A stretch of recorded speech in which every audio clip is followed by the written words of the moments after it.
जय श्री कृष्णा। आप सभी को मेरे इस YouTube चैनल पर हार्दिक स्वागत है, अभिनंदन है। प्यारे बच्चों, मैंने पिछले वीडियो में ऊन पर विस्तार से चर्चा किया है, उनके बारे में बताया है, उसकी हिस्ट्री बताई है। आज की इस वीडियो में ऊन से संबंधित विभिन्न प्रकार के प्रश्न पूछेंगे, जिससे कि आपको जो आप पीजीटी की परीक्षा दे रहे हैं या असिस्टेंट प्रोफेसर की परीक्षा देने जा रहे हैं अथवा नेट की परीक्षा देने जा रहे हैं और उसमें एक महत्वपूर्ण टॉपिक है, उस टॉपिक से मैं प्रश्न पूछ रही हूँ। अगर आपने उस वीडियो को ध्यान से सुना होगा, ध्यान से पढ़ा होगा, तो ज़रूर आपको याद होगा। तो चलिए हम अपने क्वेश्चन को स्टार्ट करते हैं। तो सबसे पहला प्रश्न है, ऊन है। ऊन क्या है भाई? प्रोटीन रेशा, प्राकृतिक रेशा, जांतव रेशा या उपरोक्त सभी? बहुत सिंपल सरल क्वेश्चन है। ऊन है प्रोटीन रेशा, प्राकृतिक रेशा, जांतव रेशा या उपरोक्त सभी? सही उत्तर होगा उपरोक्त सभी। ऊन एक प्रोटीन रेशा है, प्राकृतिक रेशा है, जांतव रेशा है, क्योंकि ये जंतु से प्राप्त होता है। भेड़, बकरी, ऊंट, लोमड़ी, इनसे प्राप्त होता है। प्राकृतिक रेशा है, नेचुरल फाइबर है। दो तरह का फाइबर आपको वर्गीकरण बताए थे, वेजिटेटिव फाइबर और एनिमल फाइबर। तो वेजिटेटिव में तो प्लांट से जो प्राप्त होते हैं उसको हम वेजिटेटिव कहते हैं, और जो जानवरों से प्राप्त होते हैं उसको हम जांतव रेशा कहते हैं। और जो ऊनी रेशा है वो प्रोटीन रेशा है। इसका करेक्ट उत्तर क्या हुआ? सही उत्तर है उपरोक्त सभी। नेक्स्ट क्वेश्चन है आपके पास, ऊनी वस्त्र निर्माण कला का जन्म स्थान है। अगर आपने इतिहास पढ़ा होगा, ध्यान से सुना होगा, तो आपको पता होगा कि ऊनी वस्त्र निर्माण कला का जन्म स्थान है कौन सा? आपके पास ऑप्शन है मेसोपोटामिया, इंग्लैंड, अमेरिका या स्पेन। मेसोपोटामिया, इंग्लैंड, अमेरिका या स्पेन? क्वेश्चन में छोड़ती हूँ क्योंकि इस पर मैंने चर्चा किया है, आप उत्तर स्वयं बताएंगे। नेक्स्ट क्वेश्चन है आपके पास वो ये कि इंग्लैंड में ऊनी वस्त्र कला का निर्माण कब हुआ था? इंग्लैंड में ऊनी वस्त्र कला का निर्माण कब हुआ था? आपके पास ऑप्शन है 80 AD में, 13वीं शताब्दी में, 15वीं शताब्दी में या 21वीं शताब्दी में। इंग्लैंड में ऊनी वस्त्र निर्माण कला का प्रारंभ कब हुआ था? प्रश्न 2 आपके लिए छोड़ती हूँ, फिर देखते हैं कि आपने कितनी पढ़ी होगी और कितना आपने नहीं पढ़ा है। नेक्स्ट क्वेश्चन है, स्पेन में ऊन उत्पादन का कार्य होने लगा था किस शताब्दी से? स्पेन में ऊन उत्पादन का कार्य होने लगा था कब से? 13वीं शताब्दी से, 10वीं शताब्दी से, ईसा पूर्व से या 16वीं सदी से? सही उत्तर क्या है? बोलो। सही उत्तर है 13वीं सदी से स्पेन में ऊन उत्पादन का कार्य होने लगा था।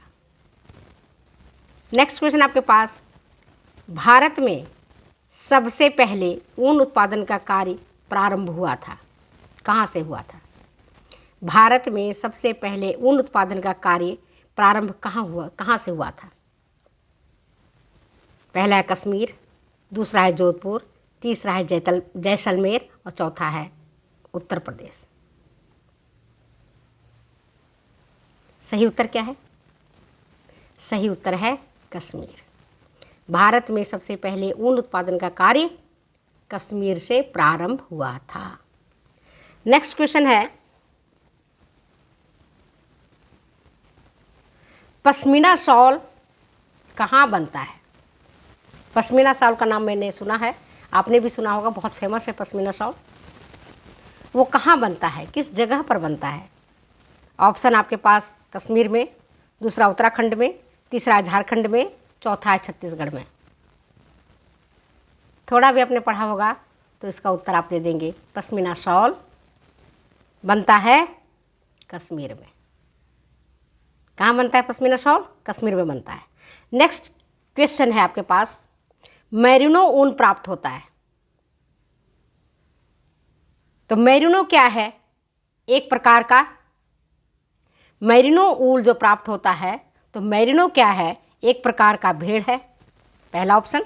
दूसरा ऊँट है, तीसरा है हिरन है, और चौथा है लोमड़ी है। क्या है मेरिनो? क्या है? भेड़ है, ऊँट है, हिरन है या लोमड़ी है? सही उत्तर क्या है? मेरिनो एक प्रकार का भेड़ है जिससे मेरिनो ऊल प्राप्त होता है, और इसको स्पेन के गड़रियों ने पाला था, और इससे जो ऊन की प्राप्ति होती है वो बेहद खूबसूरत होता है, गर्माहट ये होता है, आकर्षक होता है। तो नेक्स्ट क्वेश्चन है आपके पास, ऑप्शन है आपके पास, मेरिनो ऊन कहाँ से प्राप्त होता है? तो जी मेरिनो जाति के भेड़ से प्राप्त होता है। सही उत्तर है मेरिनो जाति का भेड़। नेक्स्ट क्वेश्चन आपके पास, कश्मीरी शॉल के उद्योगों को प्रोत्साहन देने का श्रेय किसको जाता है? कश्मीरी शॉल के उद्योगों को प्रोत्साहन देने का कार्य किसे जाता है? मुगल शासक को, पहला ऑप्शन। दूसरा अंग्रेज को, तीसरा पृथ्वीराज चौहान को, और चौथा ऑप्शन है इनमें से कोई नहीं। किसने कश्मीरी शॉल के उद्योगों को प्रोत्साहन देने का काम किया है? सही उत्तर है अपना मुगल शासक, उसमें खास करके अकबर। अकबर अपने राज दरबार में कश्मीरी शॉल को दूसरों राजाओं को भेंट करता था, और वहाँ के जो बुनकर थे उनको प्रोत्साहित करता था, उनकी बनाई हुई वस्तुओं को अच्छे दाम पर खरीदता था, और देश विदेश में भी इसकी बिक्री होती थी। तो कश्मीरी शॉल को के उद्योगों को प्रोत्साहन देने का जो कार्य है वो मुगल शासक का है, उसमें भी खास करके औरंगजेब का। नेक्स्ट क्वेश्चन आपके बीच में वो ये, राजस्थान में सेंट्रल वूल बोर्ड कहाँ स्थित है? राजस्थान में सेंट्रल वूल बोर्ड कहाँ स्थित है? ऑप्शन है जयपुर, जोधपुर, जैसलमेर या नागौर। सही उत्तर क्या है? सही उत्तर बताएं। राजस्थान में सेंट्रल वूल बोर्ड कहाँ स्थित है? मैं ऑप्शन बता दी हूँ, आंसर नहीं बताऊंगी। कहाँ है ये? जयपुर, जोधपुर, जैसलमेर या नागौर। तो जो बच्चे आरएस की परीक्षा दे रहे हैं या कॉम्पिटिटिव टेस्ट दूसरे दे रहे हैं उनके लिए भी ये इम्पॉर्टेंट है।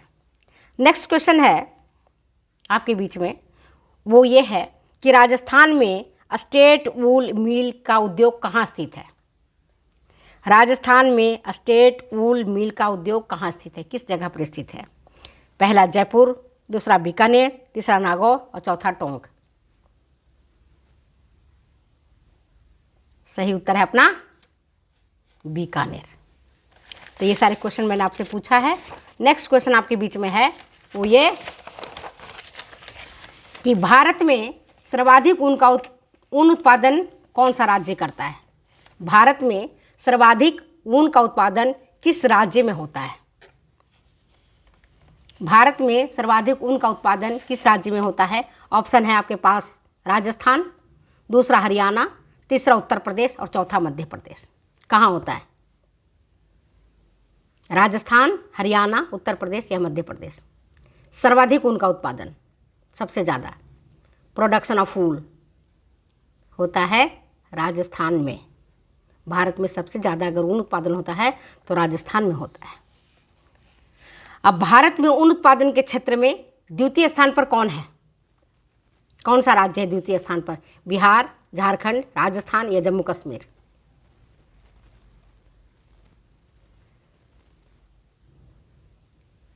सेकेंड पोजीशन किसका है ऊन प्रोडक्शन के फील्ड में? तो ऊन प्रोडक्शन के फील्ड में सेकेंड पोजीशन जो है वो जम्मू कश्मीर का है, प्रथम स्थान राजस्थान का है। इसके बाद का क्वेश्चन है आपके पास 13वां क्वेश्चन, वो ये कि राजस्थान में central sheep and wool research institute कहाँ स्थित है? राजस्थान में central sheep and wool research institute कहाँ स्थित है? ऑप्शन आपके पास टोंक, जोधपुर, कोटा या बीकानेर।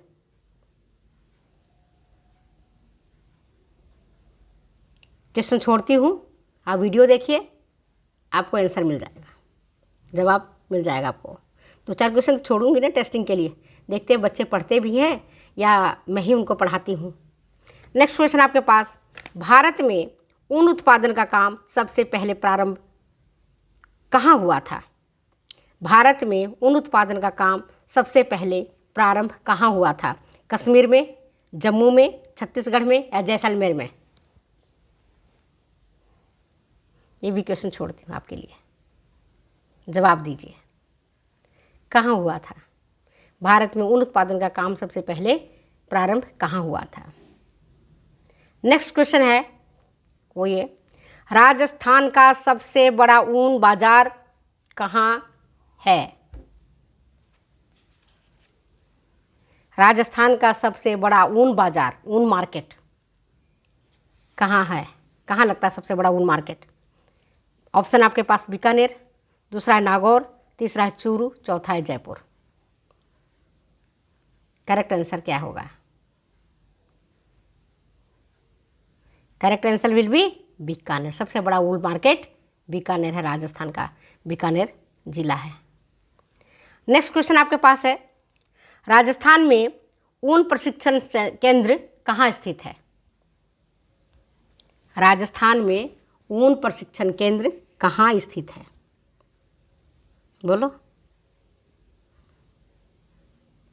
बच्चों, मैं बड़े प्रेम से और बड़े मेहनत करके पढ़ाती हूँ, तो आप बताइए इसका आंसर।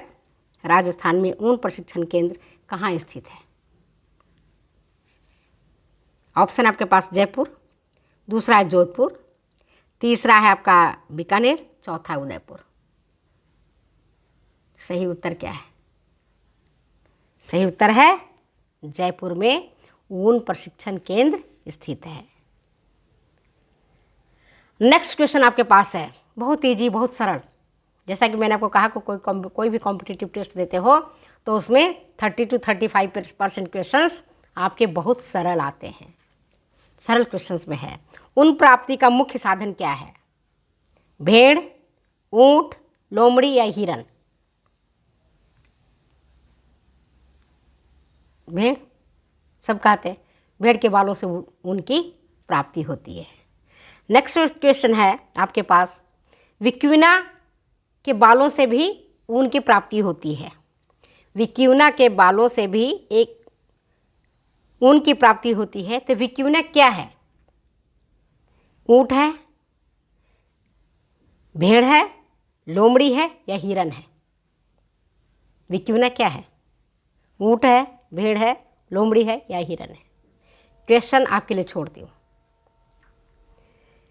इसी तरह से अंगोरा के बालों से भी ऊन की प्राप्ति होती है, तो अंगोरा क्या है? एक प्रकार की बकरी है, एक प्रकार की ऊंट है, या एक प्रकार की लोमड़ी है, या एक प्रकार का भेड़ है? सही उत्तर क्या है? अंगोरा क्या है? एक प्रकार की बकरी है। एक प्रकार की बकरी है अंगोरा, जिसके बालों से ऊन की प्राप्ति होती है। इसी प्रकार से एक लास्ट क्वेश्चन, 20वां क्वेश्चन है आपके लिए छोड़ा हुआ। लामा एक प्रकार का, लामा के बालों से भी ऊन की प्राप्ति होती है, तो लामा क्या है? ऊंट है, बकरी है, भेड़ है या लोमड़ी है? सही उत्तर क्या होगा? मैं सही उत्तर की प्रतीक्षा कर रही हूँ। लामा क्या है? एक प्रकार का ऊंट है, एक प्रकार की बकरी है, या भेड़ है या लोमड़ी है? सही उत्तर क्या होगा बताइए। और बच्चों, आप मुझसे मार्गदर्शन चाहते हो, मैं आपके लिए पढ़ती हूँ, आपको पढ़ाती हूँ, तो जब आप पढ़ोगे तो ही कंपटीशन क्वालिफाई करोगे। ऐसा होता नहीं है कि आप पढ़ें और कंपटीशन क्वालिफाई ना करें। दिमाग को एक ही जगह में स्थिर रखें। दिमाग को चारों दिशाओं में दौड़ाएंगे तो हम मार्ग से भटक जाएंगे। अगर हमें अपने टारगेट को अचीव करना है, अपने लक्ष्य को प्राप्त करना है, तो हमें अपने काम को अंजाम देना पड़ेगा, काम को अच्छी तरीके से करना पड़ेगा, तभी हम जा कर के सफलता अर्जित कर सकेंगे। तो जिन बच्चों ने हमसे मार्गदर्शन चाहा है वो ध्यान से सुन ले कि हमारा लक्ष्य पर, जो हमारा लक्ष्य है उस पर हमारा ध्यान केंद्रित होना चाहिए। हमें अपने ऑब्जेक्टिव्स को ध्यान में रख करके काम करना चाहिए। चारों तरफ दिमाग नहीं लचाना चाहिए कि हम नाच भी लें, हम गा भी लें, हम खेल भी लें, हम गप्पे भी मार लें, हम एंजॉय भी कर लें और फिर हम टारगेट को अचीव कर लें। ऐसे तो बेटा बहुत कम लोग होते हैं जो बड़े बड़े वैज्ञानिक होते हैं और जो कुछ अचीव करना चाहते हैं, कुछ प्राप्त करना चाहते हैं। अब देखो, रात की नींद हराम करते हैं। चंद्रयान या मंगलयान पर जो भेजते हैं, जब उसके लिए जो काम करते हैं, उन वैज्ञानिकों का देखते हो, सुनते हो तो कहते पूरे रात भर हमने काम किया है, 6-8 घंटा की, मतलब प्रतिदिन हमने इतना काम किया है कि हमें पूरी नींद नहीं हो पाई, महीनों से हम सोए नहीं ढंग से। तब जा कर के हम सफलता के चरम सीमा को प्राप्त करते हैं। और अगर हम सोचेंगे कि हम सारे काम कर लें तो आप टारगेट को अचीव नहीं कर पाओगे। टारगेट को अचीव करने के लिए आपको कंसंट्रेट होना पड़ेगा, अपने उद्देश्यों को ध्यान में रखना पड़ेगा। मैं बार बार आपसे यही कहती हूँ, अगर आप मुझसे मार्गदर्शन चाहते हो तो मैं यही कहती हूँ कि आप, और मैं आपको बताऊँ, मैं अपनी बात बताऊँ, जब मैं पढ़ती थी, आईएससी में थी, आप विश्वास करोगे या ना करो, मुझे तो याद ही नहीं था कि मैंने कभी आईना ही देखा है। आईना देखना ही बंद कर दिया था। क्या आईना देखना, अपनी शक्ल को क्या देखना। ये मांस तो वापस आ जाएंगे, हड्डियाँ बची रहेंगी तो मांस वापस आ जाएगा। हड्डियाँ गल जाने दो पढ़ने के लिए।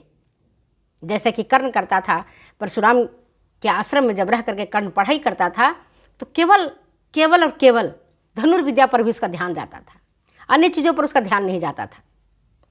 गुरु कहते थे, अरे तुम खा लो, अरे तुम पी लो, अरे तुम आराम कर लो, तुम इतनी कठोर जो मैं आपको पढ़ाई करवाता हूँ कैसे तुम सहन कर पाओगे।